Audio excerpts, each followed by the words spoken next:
first, welcome, and what brings you out today? Thank you. Well, I'm very honored to be out here at this high school tournament. So thankful for Fellowship of Christian Athletes and specifically the women's ministry, especially Spartanburg FCA and what they've done. I've been here a number of times in the past. I've been here for a Women in Sport event that I got to meet athletes from all over this part of the country. But today I get to share my story, my Olympic stories.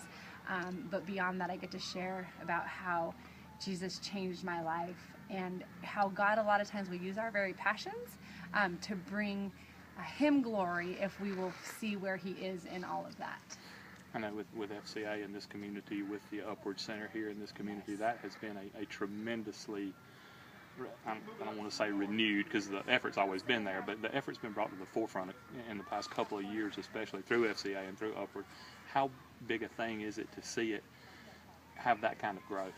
It's so exciting to see, I think, when you find people that are passionate not only about what they're doing, but really the heart of it, because sports brings people together like family. That's one of the things. We learn so many life lessons. We build relationships, friendships, and Fellowship of Christian Athletes, that's what they're all about, connecting with coaches, with players. That's why I love Kay O'Sullivan and everything she's brought through FCA.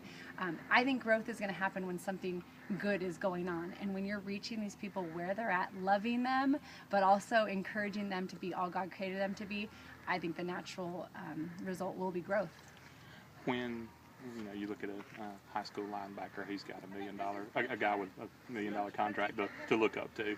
Quarterback's the same thing. Basketball players the same thing. For these girls at this level, you're it. You're as high as it goes. It's a lot of pressure.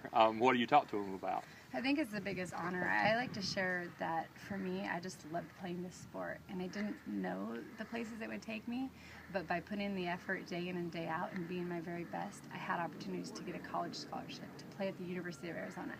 When I was there, that was when softball was added into the Olympics. I had the chance after that to then make the Olympic team. Right now we're working to get softball back in the Olympics because currently it is not in the Olympic family. 2020 we have a good shot for Japan, but there's also a professional softball league. There's still a women's national team with the USA. So these girls, if they want to play, they can play at the next level. And so for me, it's to encourage them that if it is in softball, there are opportunities. If it's something outside of softball, go and be great. God has created you with a plan and a purpose, and that for female in sports, this is the most exciting time to be a young athlete in high school. With the advent of travel softball is not new, but to this area it's relatively new. And long tournaments like this area is just now getting to the level of national stars. A Carly Hoover from Daniel, Alyssa Jury from man, the girls now can turn on TVs on Sunday afternoons and see these girls pitching.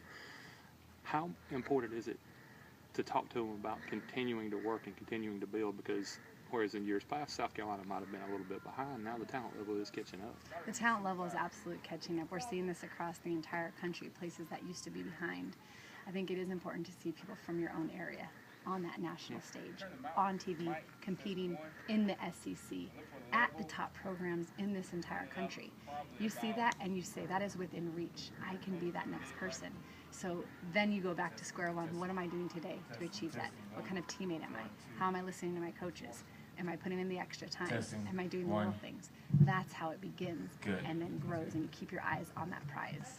How much of the message is just actually doing the right things and spending time with your teammates and making sure they're doing the right things and that type of deal? Well, I think the message about doing what's right, that's a lot of things that open the right doors for you. You know, staying on that path, the path of hard work, the path of making good choices, the path of, like you said, being a good teammate.